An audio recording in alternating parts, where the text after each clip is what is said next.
Representó al Atlántico 3 veces en Juegos Nacionales y en la categoría de 18 fue el número 1 de Colombia. Hoy los códigos del tenis se activan con José René Mejía Oñate.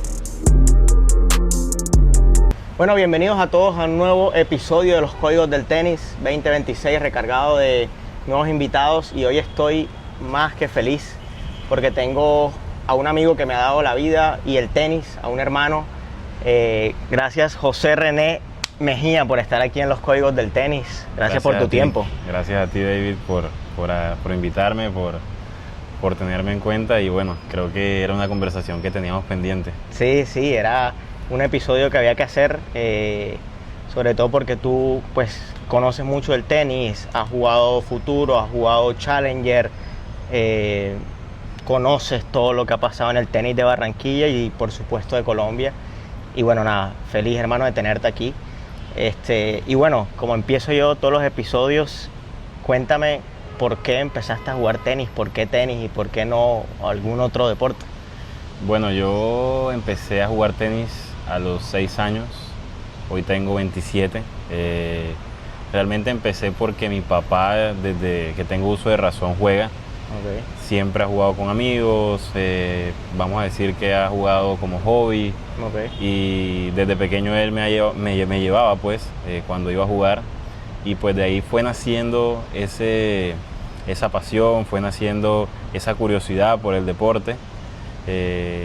Jugaba con él, jugaba con los amigos, jugaba con los caddies, con los boleadores, con todos, me fueron conociendo, hasta que un día pues Margarita de Duncan, la que fue directora de la liga, me regaló mi primera raqueta, y de ahí empezó la historia en el tenis y en la academia de la liga.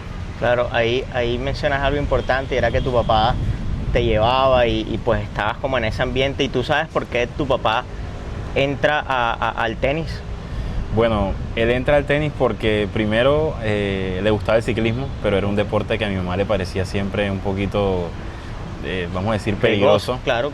Pero encontró en el tenis muchos amigos, muchos vecinos, conocidos, y aparte fue un deporte que para él también le sirvió en la vida. O sea, hoy tiene demasiados amigos que le han quedado del tenis, claro. Sus relaciones, la gran mayoría son del tenis.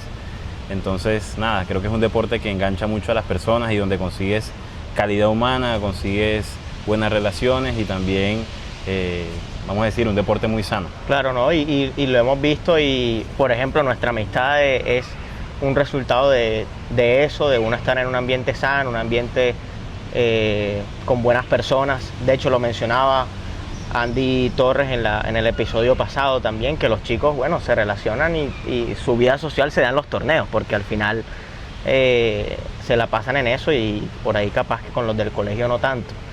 Entonces ahí me contabas que Margarita, que le mandamos un saludo si está viendo esto, te regala tu primera raqueta, y ahí tú empiezas en la liga, en la academia. Cuéntame cómo fue ese inicio de ok, mi papá juega, a vamos a tomarnos esto un poco más en serio. Ok, yo empiezo, como te digo, me regala mi primera raqueta y empiezo en la academia. Me acuerdo que el primer nivel era mini tenis. Eso estamos hablando allá en el patinódromo. En el patinódromo, cuando la liga estaba dividida en dos partes. Okay. Empiezo en el patinódromo, empiezo en canchitas esas de, como le decimos nosotros, de tubo PVC. Claro. Y bueno, ahí voy avanzando, paso a formación. Los niños ya no usan esa hoy en día, hoy ya vienen hechas las mallas y eso. Ya todo tiene mallas, ya es diferente. Pero también era una manera de hacer festivales, de ingeniársela cuando no habían los suficientes recursos, porque es una realidad también, para poder poner a jugar tenis a tantas personas. Claro. Fue una manera de ingeniarse cómo hacer canchas de tenis pequeñas. ¿Ya? Correcto. Entonces empiezo ahí, paso varios niveles como iba en ese tiempo la academia, y pues siempre me mantuve pues ahí en la liga. Me acuerdo mucho que inicio y paro un tiempo. Okay. Después vuelvo. ¿A qué edad crees tú que paras a hacer esa pausa? A los 6 años y medio. Okay. Ahí paro, y a los 7 años vuelvo nuevamente. Y ahí sí ingreso a la academia y quedo hasta el último día que estuve jugando. Ahí yo tengo un recuerdo mucho de niño, yo estar entrenando o estaba entrando y tú estabas haciendo saques en el famoso muro del patinódromo, y sacabas. Y mi abuelo, que en ese momento me llevaba, me decía, mira y tal, cómo está entrenando, serio, disciplinado. Y a mí siempre me ha parecido que claro que las academias te brindan las herramientas, claro que te dan la infraestructura, el preparador físico, el entrenador, pero va mucho en ti, en que tú quieras hacer cosas diferentes. Yo a veces le digo a los chicos que tengo la oportunidad de entrenar, le digo, mira, tenemos la clase a las 3 y tú llegas 3 y 5. Yo le digo, a veces llegaba media hora antes y trotaba media hora antes. ¿Tú crees que ahí tú, en esos esfuerzos, marcaste diferencia? O sea, ¿crees que o tienes recuerdos de hacer cosas que los otros no hacían? Bueno, en ese momento recuerdo mucho que es una comparación que yo hago hoy en día con los muchachos o los niños que veo en la academia, y es que el muro era nuestro mejor amigo. O sea, el muro era el siguiente entrenador que teníamos luego de salir de la cancha. Okay. Es más, llegábamos muy temprano. Me acuerdo que, si no estoy mal, entrenábamos a las 4 de la tarde y desde las 3 tratábamos de estar allá para poder jugar muro, y también teníamos una cancha de mini tenis. Claro. Entonces eso te hace a ti llevar muchas ganas, y también lo hacía el ambiente de la cantidad de compañeros con los que estábamos. Claro. Eso generaba mayor capacidad de competencia, de exigencia, pero sí, la disciplina total empieza por uno mismo, las ganas son de uno mismo. En algún momento, cuando yo no podía entrenar o no tenía un entrenador o no podía pagar un entrenador, mis papás tampoco, porque las horas particulares eran muy costosas, Claro. me iba a jugar al muro, ¿ya? Entonces todo es el compromiso también que uno le quiera poner, y las exigencias que le quiera dar y quiera aspirar en el deporte, ¿ya? Pero sí creo que todo nace desde uno. Claro, eso es muy importante. Bueno, ahí estamos entonces haciendo como la transición, tratando de hacer como una línea de tiempo. Te dan tu raqueta, empiezas como con esta disciplina, y te acuerdas en algún punto en el que dices, bueno, hoy me está yendo bien, o la gente me está diciendo que soy buena, o empiezo a ganar más. ¿Cómo empiezas como a destacar a nivel, pues, de Barranquilla y luego a nivel nacional? Aquí yo creo que me estoy ubicando más o menos entre 12 y 14, Okay. en esas categorías. Bueno, yo la verdad que el compromiso desde el inicio fue muy bueno. O sea, yo tuve un compromiso grande con este deporte, se hizo notar, tanto así que fui becado por la Liga de Tenis. Me tuvieron muy en cuenta y fui pasando los niveles, porque la Liga de Tenis en ese tiempo tenía una división de niveles muy establecida, donde hacíamos unos filtros, Había esos famosos torneos para pasar de nivel, eran una candela increíble. Los torneos para pasar de nivel eran una motivación, hacían que la competencia fuera tanto complicada como sana, porque Claro. todo el mundo quería pasar del nivel, era un reto que se ponía, y por eso cada quien iba y entrenaba fuerte, juicioso, Claro. llegaba a tiempo, etcétera. Entonces, todas esas cosas fueron influyendo a que la disciplina y lo demás, los profesores me fueran pasando de niveles.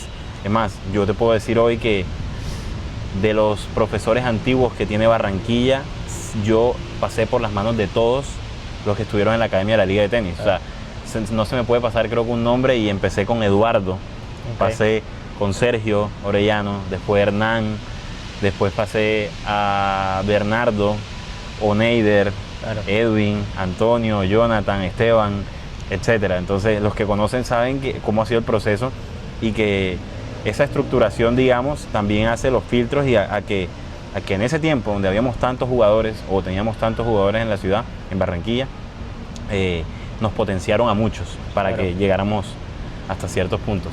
Yo hay algo que siempre he pensado, y es que la competencia va a ser fundamental para sacar mejores jugadores y tener esa cantidad, lo que tú mencionas. Me acuerdo cuando nosotros podíamos tener 12, 13, 14 años, estaba el grupo del country, estaba un grupo del parque, estaba Campestre. un grupo del campestre, y había ahí una competencia, y cosa que lamentablemente pues, es la realidad. Hoy en día no hay varios grupos de competencia en Barranquilla. La competencia es menor, hay menos torneos, o sea, menos torneos que se llenen. A lo mejor ya hay mismos torneos, pero tú sabes cómo era ir a jugar un ascenso, lo que hoy es un grado 4 en Cartagena, o aquí en Barranquilla, o en Santa Marta, que a veces tocaba eliminación directa, porque habían combo también de Montería, habían combo bueno de Santa Marta. De hecho, no sé si te acuerdas que en algún momento algunos pensamos, porque yo también lo hice, en pasarme a la liga de Magdalena, Sí, para poder... porque por Atlántico en 2 éramos 10 buenos, Exacto. o sea, éramos 10 que estábamos ahí en la lucha. Que y algunos eso- lo hicieron. Algunos lo hicieron, claro, era una opción para ir a Interligas, Exacto. que todo el mundo quería jugar Interligas. ¿Te acuerdas la primera vez, hablando de estos torneos que mencionábamos nacionales, te acuerdas la primera vez que quedaste campeón nacional de, no sé si un grado 3, un grado 2, ya empezando a destacar de ese momento? Bueno, me acuerdo mucho, antes del nacional me acuerdo de los torneos locales, Ok, porque siento que es un tema que quiero tocar porque no lo voy a dejar a un lado y eran los torneos locales que teníamos juveniles. Esos torneos locales, yo creo que puedes coincidir conmigo, potenciaban mucho a los jugadores de aquí, porque aparte de tener los nacionales que eran capaz cada 15 días o un mes, teníamos los torneos locales que eran todos los fines de semana o intermedios. Entonces esos torneos eran muy fuertes también. Los profesores nos exigían que los jugáramos para poder crecer nosotros, porque como dices tú, la competencia es parte fundamental de uno poder avanzar y poder crecer en este ámbito del deporte. O sea, la competencia te enseña muchas cosas. Entonces me acuerdo mucho del primer torneo que me gané, que fue un selección. ok. Esos torneos pues tenían una importancia para uno en ese tiempo muy grande. Y nada, tenía creo que 10 años, si no estoy mal, Ok. 9 años. Y ahí ganó mi primera selección en la categoría 10-12. Claro. Era durísimo. Porque ¿Fue aquí o fue en otro club? aquí en la liga Que de también tenis. hacían esos en el country, en el Caujaral, o Es sea, correcto. se movía. Pero fue aquí en la liga, en cancha dura, que era la superficie con la que entrenábamos y la que más siempre me ha gustado. Claro. Y entonces ahí cuando pasa el salto a los nacionales, o sea, que también te diste cuenta de diferente, del nivel, de la experiencia, ¿cómo fue ese paso? En cuanto a lo nacional, me doy cuenta, empiezo a jugar un torneo que se llamaba Ascenso en ese tiempo y lo trajo una gran marca que hacía torneos profesionales o Challenger, que era Seguro Bolívar. Okay. Juego Seguro Bolívar, categoría 10-12 años, y me ganó el torneo en sencillos, me ganó el torneo en dobles y le gané a varios jugadores que venían de Cartagena, que venían de Bogotá, que venían de otros clubes de acá de Barranquilla y que estaban, por decir, por encima mío mucho tiempo, con los que nos veníamos encontrando. Entonces ahí donde yo siento que uno empieza a dar el paso y uno empieza a ver, me está yendo bien. Claro. Ya tú cuando ves esa motivación que te va bien, ya estás esperando que venga el siguiente nacional. Claro. O ya estás buscando decirle a tus papás o a tu entrenador que quieres jugar otro torneo por fuera. Porque como sabes, habían torneos en Cartagena, habían torneos en Santa Marta, cercanos. Claro. Entonces ese es el punto donde uno dice, vamos para adelante y esto me está gustando. Claro. ¿Ya? Ahí tú, digamos, haciendo un poquito de relación con lo que hablabas anteriormente, la competencia local, aquí estás mencionando un torneo que fue en Barranquilla. Quiero poner, digamos, a la gente que nos está viendo en contexto que tú en 18 alcanzaste a estar número 1 de Colombia, que tú tuviste victorias contra chicos que ganaron partidos en Challenger, que tuvieron punto ATP. O sea, tú alcanzaste ese nivel y tú fuiste un jugador formado, hecho y que se desarrolló en competencia en Barranquilla prácticamente. O sea, prácticamente sin salir mucho de aquí. Y hoy pienso que hay casos en los que los chicos están ahí, juegan su par de torneos y ya creen que tienen que ir a recoger el mundo o que es la solución para subir de nivel. Okay. Obviamente en ese momento había unos contextos de lo que hablamos ahorita, que eran varias escuelas de competencia haciendo su aporte con él. Aquí tenemos 2-3 jugadores, aquí tenemos 2-3 jugadores. Cuando quieres ver en la categoría hay 10 buenos. ¿Qué recomendación por ahí le das tanto a los chicos, pero más que todo a los padres que están buscando de pronto esas opciones a veces apresuradas por fuera? Yo creo que todo inicia con el compromiso. O sea, lo primero que tenemos que tener clave es qué queremos y a qué apuntamos, y según eso plantearnos unas metas. Me acuerdo tanto que nosotros en nuestra formación las metas las escribíamos en un cuaderno y esas metas pasábamos revista de tener que cumplirlas. Entonces la disciplina empieza por ahí, de saber qué queremos a corto plazo, qué queremos a largo plazo, y según eso poner nuestro compromiso. Ahora, nosotros tuvimos, voy a decir, la fortuna de tener, vamos a decir, 6, 7, 8, 9 jugadores al mismo nivel de nosotros a esas edades. Sí. Vamos a decir entre los 10 y los 15, 16 años. donde el circuito, tanto local como nacional, era bastante complicado porque eran muchos igual que uno, igual que tú, igual que yo, ¿cierto? Ahora, creo que eso se hace un poquito más difícil conseguir localmente, o sea, en el ámbito local o cercano, jugadores con el mismo nivel tuyo. Entonces, claro, hay muchos jugadores que dicen, yo para avanzar tengo que salir de la ciudad, yo para avanzar tengo que jugar torneos más grandes. Sí, eso es verdad, hay que hacerlo, pero todo empieza también con una buena preparación. Claro. Hay que prepararse primero, entrenar conscientemente, estar puesto para esas metas que uno se propone, para ir preparado afuera, porque claro, si no afuera nos encontramos unas realidades que como decimos aquí, es un balde de agua fría cuando te das cuenta de que, claro, aquí no tienes 10 jugadores iguales a ti, pero sales a otro país, por ejemplo en España, en Italia, en Francia, donde los circuitos están muy bien, vamos a decir, formulados, hechos, claro, y te encuentras 200 jugadores del mismo nivel tuyo, ¿ya? Correcto. Entonces esto es vamos a decir que el mundo del tenis es muy grande, muy claro, grande. Eso es así, ¿no? Y es un deporte al final que cuando se habla, digamos, en términos de afuera, la gente no sabe que la comparación es a nivel mundial. O sea, es un deporte donde tú no puedes decir, no, voy a jugar profesional en Colombia, como pasa de pronto en el Exacto. fútbol o en el básquet, en el béisbol, que hay una liga colombiana y tú a lo mejor y vives de eso bien. En el tenis tienes que vivir en un deporte mundial. Volviendo otra vez como a tu historia, a tu línea, ganas ese primer ascenso aquí.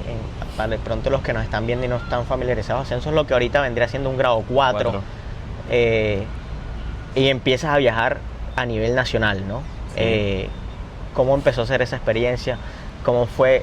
Lo mencionabas ahorita, tú eres un jugador de cancha dura, que se formó en cancha dura, que entrenaba, y la mayoría de los torneos, por no decir todos los torneos menos aquí en la costa, en Colombia y en Sudamérica, son en polvo ladrillo. Así es. ¿Cómo te fue con ese cambio y con esas nuevas experiencias, jugar en altura, tú que eras un tipo de golpe agresivo?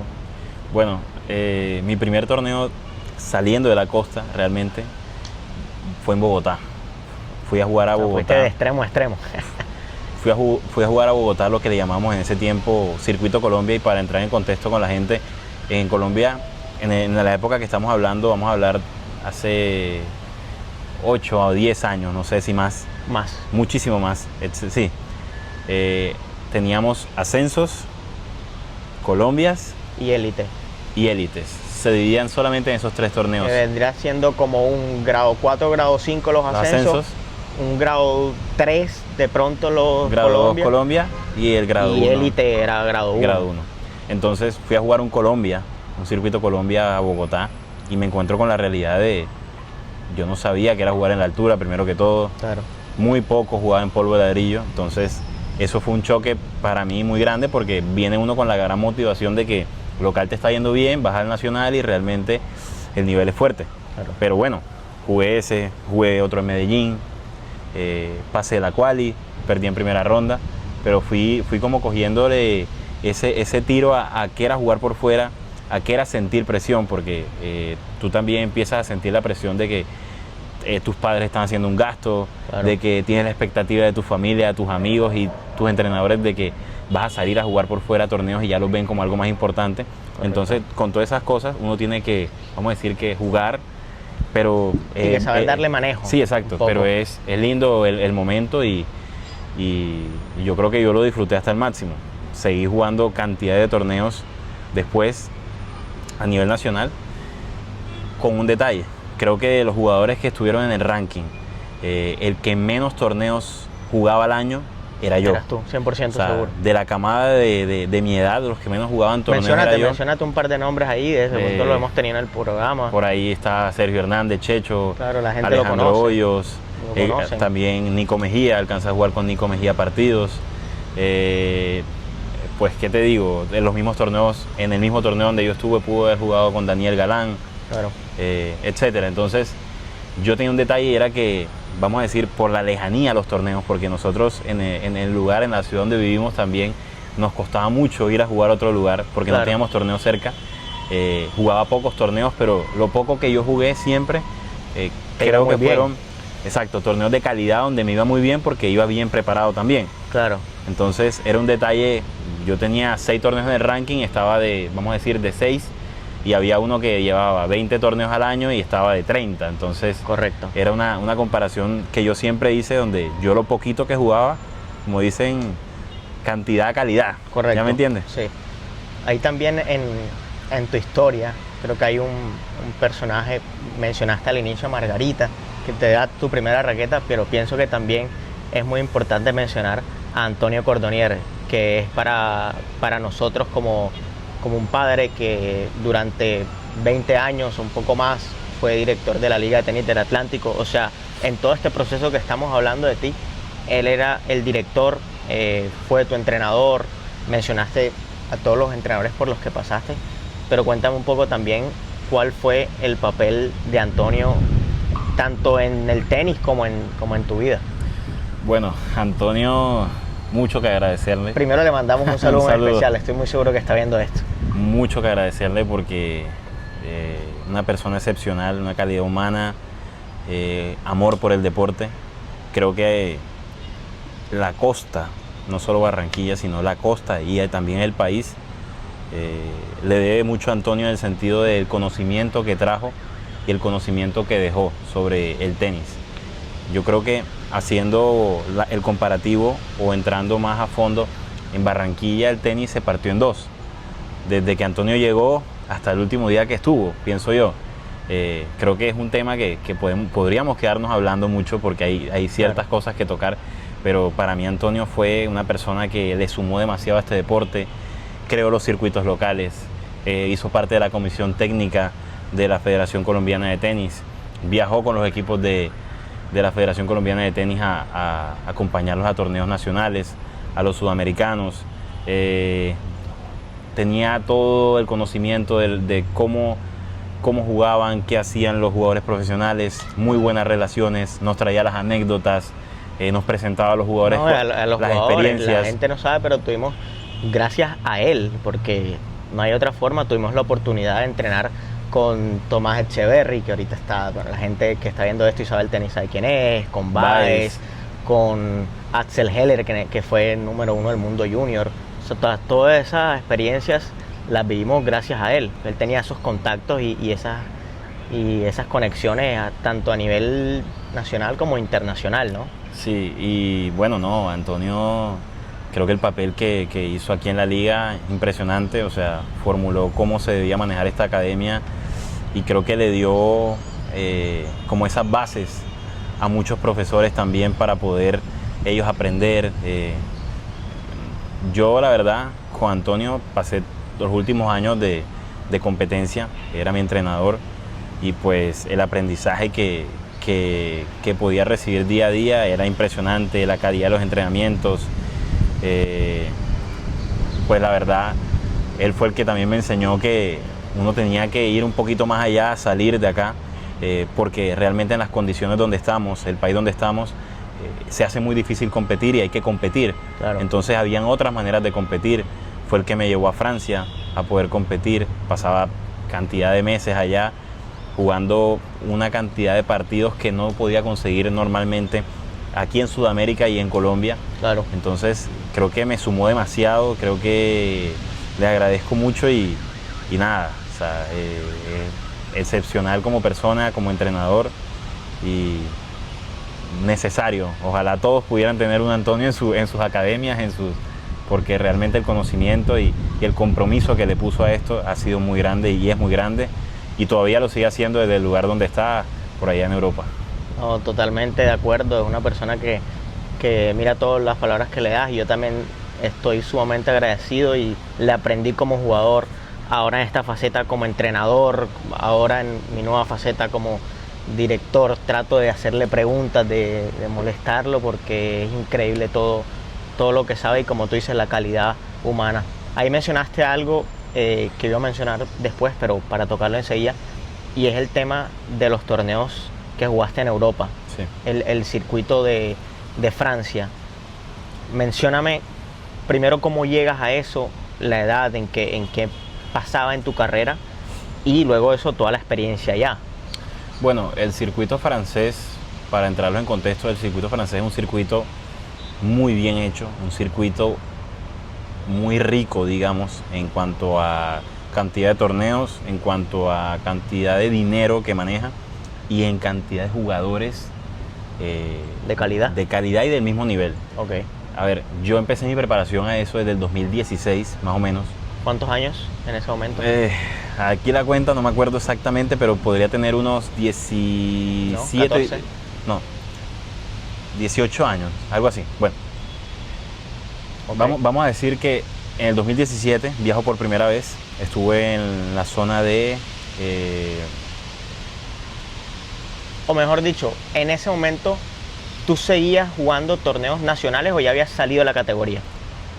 ya había salido de la categoría. Ok. Acababa de salir de la categoría. Había jugado mis últimos torneos nacionales en el 2016, Sí. 2017, y ahí entro a lo que es experimentar por fuera, Ok. lo del circuito francés.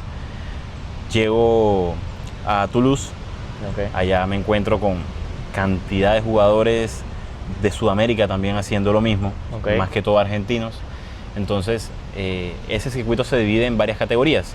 Las categorías, digamos que de tu nivel pueden haber 25, 30 jugadores del mismo nivel en ese torneo y se van dividiendo a medida, y según vas ganando, vas pasando y vas subiendo el puntaje para unas clasificaciones. Ok. No es un ranking, sino unas clasificaciones. Por ejemplo, eres 3 sextos y ganas el torneo, y el siguiente torneo, por los puntos que haces, eres 2 sextos, Ok. después ganas, eres 1 sexto, después eres 0, llegas a los negativos, -1, -2, y llegas a los números. Los Claro. números son los mejores jugadores de Francia, Claro, digamos. y hay jugadores también profesionales que juegan ese tipo de torneos. Y es un sistema, tú lo mencionas aquí rápido, pero es un sistema que cuando uno lo empieza a conocer más, se familiariza con el tema de los puntajes. Pero más que todo así por encima, yo quiero que le cuentes un poco a la gente la diferencia, ¿no? Número de partidos, número de torneos en Francia y lo que jugabas en Colombia en ese momento, que yo pienso que es fundamental para lo que hemos hablado, para sacar mejores jugadores. Ok. Bueno, yo digo que es un récord. Ok. Yo en 30 días, estando en Francia, me jugué 42 partidos. Increíble. Es una locura para una persona que lo piense, pero sí es posible, sí se puede hacer. Todo es con la organización, el compromiso. Que en ese momento Antonio te ayudó Exacto, con todo eso. Antonio me ayudó con todo eso porque es el que conocía el circuito, tenía todas las conexiones, y bueno, uno va con ciertos planes Claro. para poder jugar varios torneos al tiempo. Digamos Sí. que hoy en la mañana juegas un torneo, y a 30 minutos tienes en la tarde otro partido donde inicia otro torneo. Ok. Capaz que ganas en los dos, el siguiente día vuelves y juegas en la mañana en uno, en la tarde en otro, ganas el siguiente día nuevamente, en la mañana uno, en la tarde otro, y en la noche, como empieza otro torneo, te Bueno, toca juegas ir un tercer partido. y juegas un tercer partido.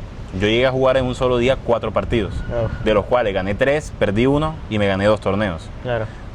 Es duro, pero para Claro, eso hay que ir uno muy bien preparado físicamente, mentalmente, dormir bien, comer bien, y saber que todo ese viaje o toda esa preparación o el calendario que haces va en torno a lo que tú quieres, que es competir. Claro. Esa competencia no la vas a conseguir jugando local aquí, no la vas a conseguir jugando nacional. Esa cantidad de partidos tendrías que cumplir cantidad de meses o capaz un año para poder conseguirla, digamos, Totalmente. aquí. Entonces esa es la gran diferencia que existe entre el circuito francés y lo que nosotros vivimos en el día a día aquí. Por eso es que yo, a la persona que puedo, se lo recomiendo, y siempre lo recuerdo con muy buenos ojos, porque fue el crecimiento que también me ayudó a mí mucho. Claro. Aparte de eso, te sirve para sostenerte económicamente, y nada, eso tú tratas de cogerlo. ¿Lo dices como... porque ahí ganaste dinero en esos torneos? Sí, claro. Ok. La gran mayoría de torneos, o si no todos, reparten dinero a medida que pasan rondas. Entonces, con ese dinero tú te sostienes, Claro. y realmente los viajes son muy cerca, entonces vas a poder jugar mayor cantidad de torneos, a diferencia de tener que coger vuelos. Totalmente. Por ejemplo, aquí en Sudamérica, coger un vuelo de Colombia a Argentina, de Colombia a Perú, Colombia a Paraguay, cuesta una millonada. En Claro. cambio, allá con 12, 15 euros, 10 euros, vas a un tren y estás jugando capaz en otro país. Claro. Yo estuve al lado de Alemania, estuve en España también, entonces todo es muy cercano, y es muy positivo para poder competir. O sea, la Claro. competencia la llevas, digamos, a otro nivel allá, digamos, con ese circuito. ¿Ya? Ok. Nosotros, dentro de nuestros amigos, tenemos una historia muy recordada, y es que en algún plan de nosotros estábamos compartiendo y mencionaste algo, que había una chance de jugar el ATP, el Master 1000 de Monte Carlo. ¿Es cierto eso o qué pasó ahí? ¿O hubo una confusión? ¿O te acuerdas de algo de eso? No, sí, claro. Es un tema que con los amigos se toca todo el tiempo y la anécdota es la siguiente, que en plena pandemia, Ajá.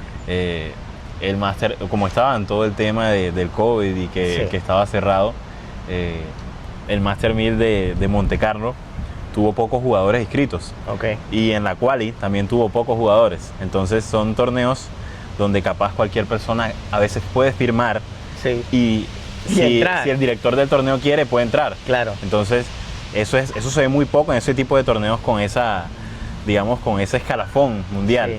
Ya se ve mucho más en los torneos futuros, en los ITF Claro, y los demás. Challenger pasa. Entonces yo les decía a los amigos que por poco, si yo me inscribía a Monte Carlo, pude haber entrado. Entonces ellos se reían porque dicen, estás loco, es un Master 1000, es el torneo, Claro, de los torneos más grandes que existen en el mundo. Claro. Entonces esa es la anécdota y ellos se ríen y como dice uno, me maman gallo todavía con eso.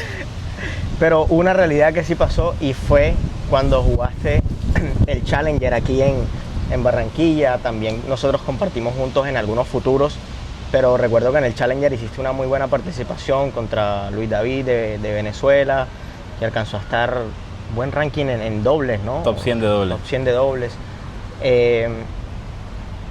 Y recuerdo mucho ese partido, y yo sé que tú también. ¿Cómo fue toda esa experiencia de haber jugado un torneo de esa categoría y hacer una buena participación? Perdiste, pero fue un partido apretado. Bueno, yo creo que la fortuna de jugar esos torneos la tienen pocos. Son torneos difíciles porque, como tú sabes, hay que hacer el paso a paso de jugar primero los futuros, pues entrar, coger puntos y demás. Afortunadamente siempre me mostré como un jugador comprometido, como un jugador con muchas ganas y que siempre estuvo bien formado. Entonces, gracias a Ian Fontalvo, que era el que hacía esos torneos, tuve la oportunidad de jugarlo 2 veces aquí en Barranquilla. La primera vez perdí, obviamente. Fue complicado porque a mí sí había algo que me costó mucho cuando era juvenil, entre 14 y 16, 17 años, era la presión, que la presión para mí me daba muy duro entrar a la cancha, me presionaba, pensaba mucho en que era fuera. La primera vez que lo jugué no me fue tan bien, la segunda vez que lo jugué me fue, creo yo, que muy bien, porque ya estaba jugando con jugadores que estaban metidos, como dices tú, top 100 en dobles. Jugué un partido muy bueno, apretado. También tengo la anécdota de que jugué el primer set demasiado bien con la raqueta que he jugado toda la vida, y para ese torneo no estaba lo suficientemente preparado de raquetas, y reviento cuerdas de lo bien que estaba jugando, de lo fuerte que estaba pegándole a la pelota, y el siguiente set me tocó jugar con una raqueta de otra marca vieja que, digamos, que tenía ahí guardada. Claro. Me acuerdo tanto que en medio del partido miro hacia atrás, estás en la gradería y te ríes por lo que estaba pasando con la raqueta. Pero nada, creo que es de las mejores experiencias que tuve jugando con jugadores ATP, y partido durísimo, 6-4, 6-3, 6-2 creo que fue, pero un partido una fuerte. buena anécdota, sí, que te queda. Aprendí mucho. Llegando un poco, bueno, a la realidad, para ir cerrando, al final de tu carrera pues decides, juegas en Europa, juegas Challengers y decides, digamos, parar con el tenis, digamos, de manera competitiva. Competiste por la universidad, pero ya eran mucho menos torneos y decides pues entrar a estudiar, que lo que estudiaste fue Derecho, ¿cierto? Sí. Aquí en una universidad en Barranquilla. Cuéntame un poco cómo fue esa decisión, cómo fue dejar un poco la competencia, cómo fue esa conversación con tus padres. ¿Fue algo que se dio solo o que tomaste una decisión? Cuéntame un poco cómo fue esa historia. Bueno, lo primero fue, yo siempre estudié el colegio presencial. Creo que lo digo porque hay personas que hoy en día, cuando son deportistas, lo hacen virtual. Me parece que también es una buena alternativa. Sin embargo, no fue impedimento, creo que para mí, para poder ser deportista. Ahora, cuando estoy jugando, llego al nivel donde estaba y demás, pasa algo, y es que creo que los padres llega un punto donde también económicamente, toda la vida apoyándonos.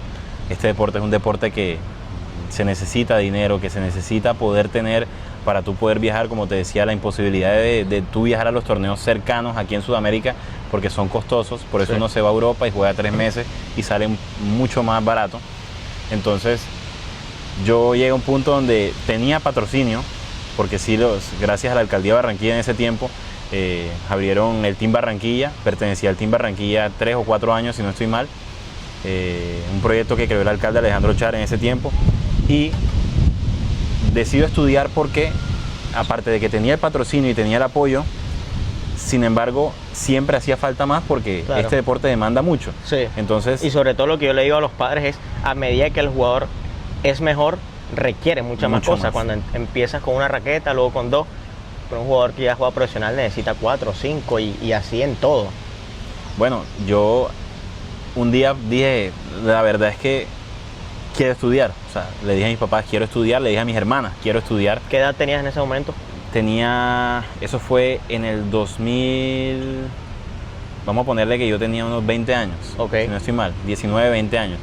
Y ahí donde yo les digo, quiero estudiar, porque yo sentía que siempre había ido de la mano con el estudio, Claro. y que el estudio también te forma y te da la misma disciplina. Ya yo tenía la disciplina del deporte, busqué la alternativa de una universidad que me dejara entrenar, que me diera la flexibilidad. La Sí. Autónoma del Caribe, la Universidad Autónoma del Caribe, en ese tiempo me dejó hacerlo. Entonces Ok. entrenaba y estudiaba al mismo tiempo, me dejaban viajar, me ayudaban con el tema de los exámenes y demás, pero siempre correspondiendo en lo académico.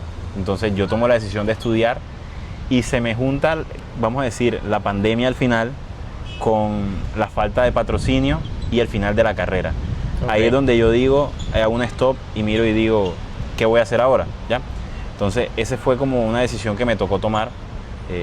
En la pandemia pocas empresas, hasta las públicas, lo público, Claro. te podía apoyar porque realmente estábamos en un tema muy complicado donde el recorte presupuestal para todo era notorio por el año que habíamos tenido, Claro.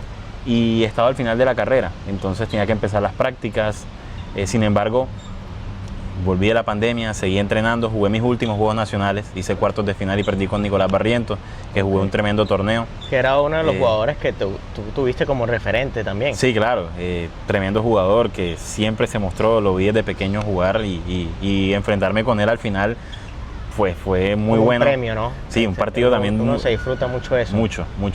Entonces ese fue como el stop que yo hice y bueno, gracias a Dios terminé mi carrera, hoy soy profesional y nada, le debo mucho al deporte, le agradezco mucho al deporte porque me formó como persona, me formó como digamos, como profesional. Claro.